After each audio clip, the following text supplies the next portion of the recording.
আসসালামু আলাইকুম। SSC 27 batch এবং 28 ব্যাচ, আবার হচ্ছে যারা এসএসসি 26 ব্যাচ তোমরা এক্সাম দিতেছো, আজকের যে এই ভিডিওটা এটা হচ্ছে এসএসসি 27 এবং 28 ব্যাচের জন্য।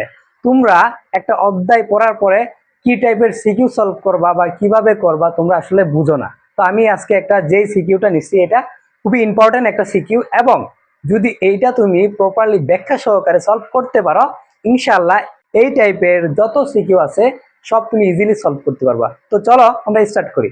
তো আমার সিকিউ কি বলছে দেখো, তোমার একটা সিকিউ সলভ করার আগে তোমাকে যেই কাজটা আগে ভাই করা লাগবে, তোমাকে যেই ডাটাগুলো দিছে যেই তথ্যগুলো দিছে আগে তুমি এক সাইডে ভাই অবশ্যই লিখে নিবা।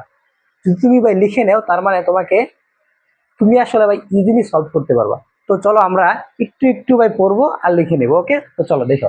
আমাকে বলছে 1 গ্রাম বরের, তাহলে ভাইয়া কি বলছে 1 গ্রাম বরের, তার মানে এম এর মান কত?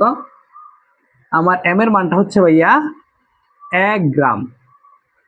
ভাইয়া তুমি হচ্ছে কোনো কিছুকে অবশ্যই গ্রামে রাখবা না, এটাকে যদি হচ্ছে ভাইয়া তুমি তো কেজিতে কনভার্ট করো, তোমাকে 1000 দিয়ে ভাগ করা লাগবে। এই অনটাকে 1000 দিয়ে ভাগ করতে হবে। এই 1000 দিয়ে ভাগ করলে তোমার আসে এই যে 10⁻³ কেজি। এটাকে তুমি অবশ্যই মনে রাখবা। এখন দেখো যে 1 গ্রাম বরের একটি ফুটা পানি যে 20 মিটার, 20 মিটার উপর থেকে বাতাসের বাধা অতিক্রম করে তোমার 15 অন ব্যাগে ভূমিতে পতিত হলো। এখন একটু খেয়াল কর, ধরো এই যে আমার এখান থেকে এখান পর্যন্ত, এখান থেকে ধরো এই যে এখান পর্যন্ত আমার, ধরো এটা হচ্ছে ভাই বি বিন্দু আর এটা সি বিন্দু।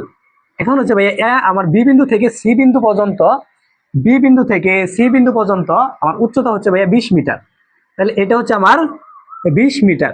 এখন ভাইয়া আমার উপর থেকে যে পড়লো এখানে একটা বাতাসের কি আছে, একটা বাধা আছে। ভাইয়া তুমি যেখান থেকে বৃষ্টির ফোঁটাটা ভাইয়া যে পড়ছে ওখানে আমার আদিবেগ কত? আমার আদিবেগ হচ্ছে 0 m/1। এখন ভাইয়া খেয়াল করো, দেখো তোমার 20 মিটার উপর থেকে বাতাসের বাধাজনিত অতিক্রম করে তার ব্যাগ হয় কত? তোমার এই যে যে সি বিন্দুটা আছে, সি বিন্দুতে তার ব্যাগ হচ্ছে 15 m/1। এখন ভাইয়া তোমাদের একটু কনফিউশন লাগতে পারে, ভাইয়া তোমাকে বলছে যে এই 20 মিটার উপর থেকে 1 ফোঁটা বৃষ্টির পানি যদি তুমি ছেড়ে দাও, ওইটা হচ্ছে ভাই 20 মিটার বা নিচে গিয়ে তার ব্যাগটা হবে কত? তার মানে শেষ ব্যাগ, সেই শেষ ব্যাগটা হচ্ছে আমার এই 15 m/1। এখন হচ্ছে ভাইয়া এখান থেকে যা যা আছে সব লিখে নাও। এখানে হচ্ছে আমার উচ্চতা কত আছে ভাইয়া? উচ্চতা হচ্ছে 20 মিটার। আবার আমার শেষ বেগ কত? শেষ বেগ হচ্ছে বি, বি হচ্ছে 15 m/1। আমার আদি বেগ কত ভাইয়া? আদি বেগ হচ্ছে 0, আদি বেগ হচ্ছে ভাইয়া কত? 0। দেখো 0 m/1। এখন ভাইয়া তুমি দেখো তোমার প্রশ্নে কি বলছে, তোমার সেটা আগে বোঝা লাগবে। দেখো তোমাকে বলছে যে পানির ফুটা তোমার ভূমিতে পতিত হলে তার প্রয়োজনীয় সময় কত লাগে। তার মানে তোমাকে টি বের করতে বলছে।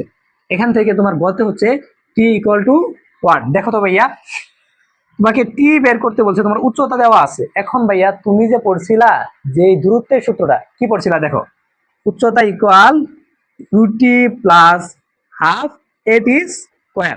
এখন দেখো তো ভাইয়া তোমার এখানে উচ্চতা জানা আছে, আদিবেগ জানা আছে, তোমাকে সময় বের করতে বলছে, কিন্তু তোমার জানা নেই কি ভাইয়া, তোমার এই ত্বরণটা জানা নেই। এখন ভাইয়া তুমি সেই ত্বরণটা কিভাবে বের করবা? দেখো তো তুমি কি ভাইয়া এই ত্বরণের সূত্রটা b - u/t ফেলাইতে পারো?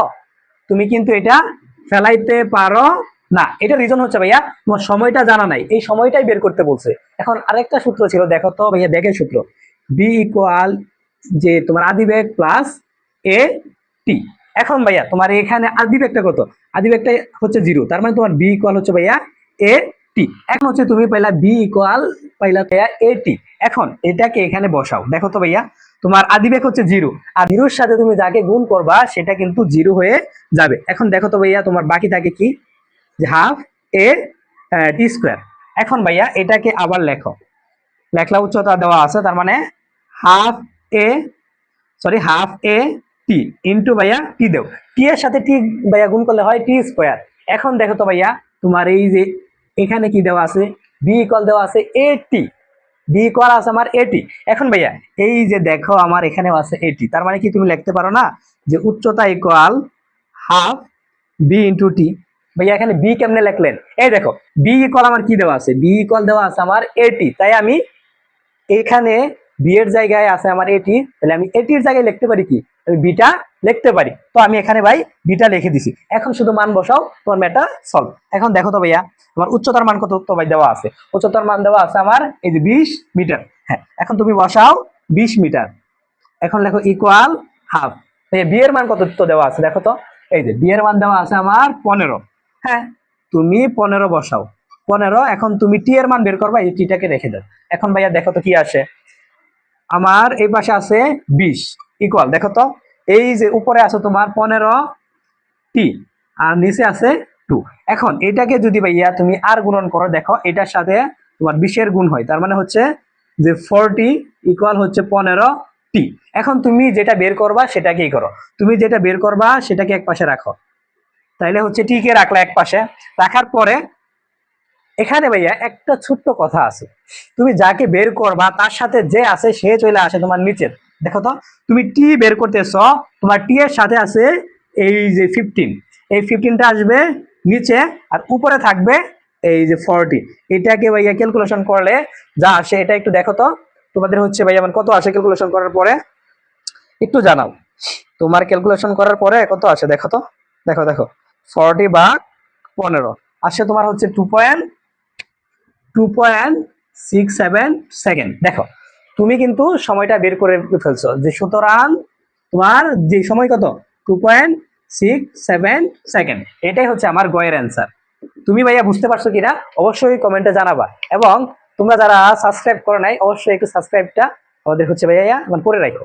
খেয়াল করো ভাইয়া আমার নেক্সট যে প্রশ্নটা আছে সেটা কি বলছে দেখো, এই যে ঘোড়ার গতি, দেখো যে গাণিতিক ভাবে দেখাও যে পানির ফোঁটার ওজন যে বাতাসের বাধাজনিত বল অপেক্ষা বেশি। ভাইয়া এখন তোমাকে কি করা লাগবে, তুমি কি ভাইয়া বুঝতে পারছো? দেখো তোমার প্রশ্নে বলে দিছে, তোমার প্রশ্নে বলে দিছে যে ওজন। ভাইয়া ওজনের সূত্রটা আমরা কি জানি? ওজনের সূত্র জানি ডাব্লিউ ইকুয়াল এম জি। এখন হচ্ছে ভাইয়া এই বাতাসের বাধাজনিত আর একটা সূত্র আছে, সেটাও তোমাকে জানতে হবে। দেখো এই বাতাসের বাধাজনিত, এখানে ভাইয়া দেখো বাতাসের বাতাসের বাধা জনিত ত্বরণের সূত্রটা তোমাকে জানা লাগবে। দেখো তো ভাইয়া এই বাতাসের বাধা জনিত ত্বরণের সূত্র হচ্ছে এ প্রাইম জি মাইনাস এ।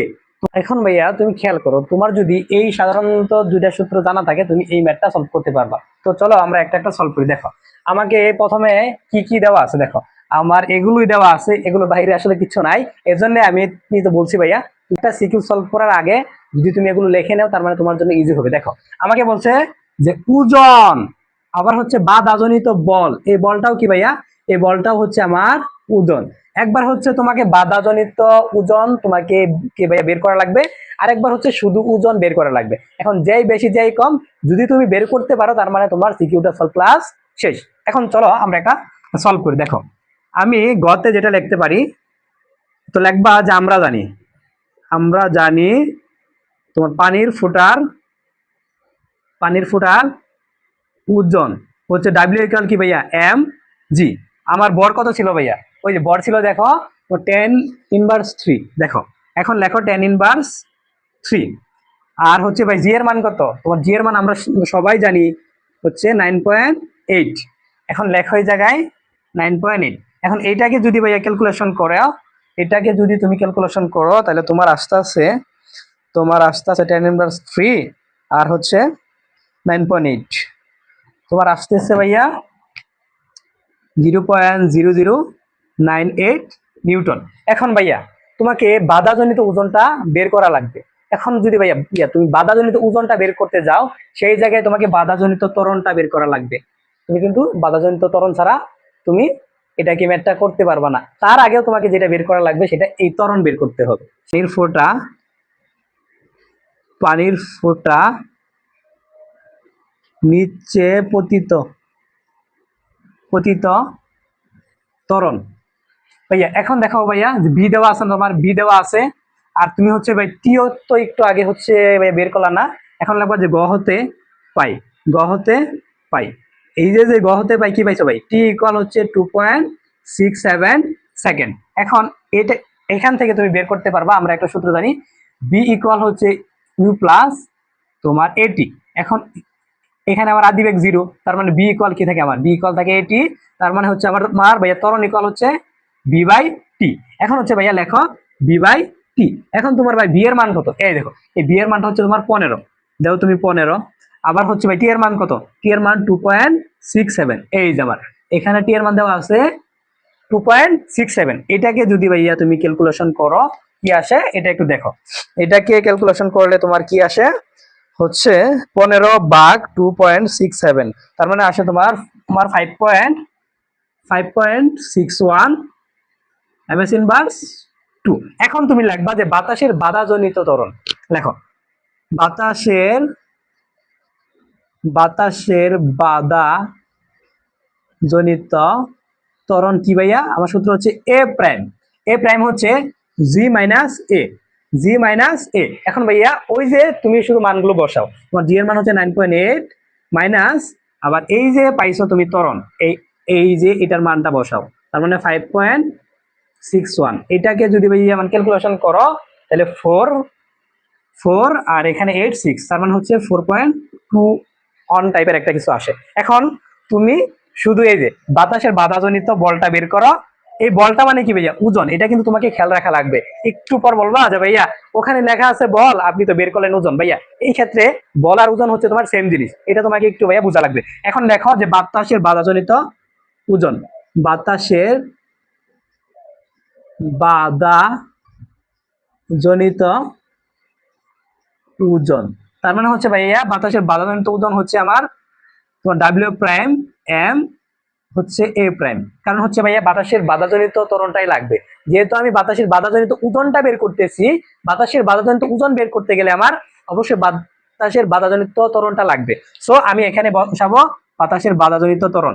একটু ভাইয়া খেয়াল করো, এখানে হচ্ছে আমি যদি মানটা বসাই, দেখো আমার এম এর মান হচ্ছে 10 ইনভার্স 3 এবং আমার বাধাজনিত ত্বরণ কত, বাধাজনিত ত্বরণটা হচ্ছে আমার এই 4.21। এটাকে যদি ভাইয়া আমার ক্যালকুলেশন করো তোমার আসতেছে হচ্ছে দেখো তো 0.001 ইন্টু 4.21, এটা আসতেছে ভাইয়া 0.00421 নিউটন। এখন ভাইয়া দেখো তো তোমার প্রশ্নের সাথে মিল আছে কিনা। তোমাকে বলছে যে গাণিতিক ভাবে দেখাও যে পানির ফুটার ওজন, তোমার পানির ফুটার ওজন বাতাসের বাধাজনিত বল অপেক্ষা বেশি, এখান থেকে কে বেশি হবে ভাইয়া, শুধু যে ওজনটা আছে সে বেশি হবে। দেখো তোমার ডাব্লিউ প্রাইমের চেয়ে এই ডাব্লিউ এর মানটা বেশি। তোমার এখান থেকে আমরা যেটা পাইলাম সেটা হচ্ছে তোমার এই শুধু ওজনটা বেশি এই ডাব্লিউ প্রাইমের থেকে।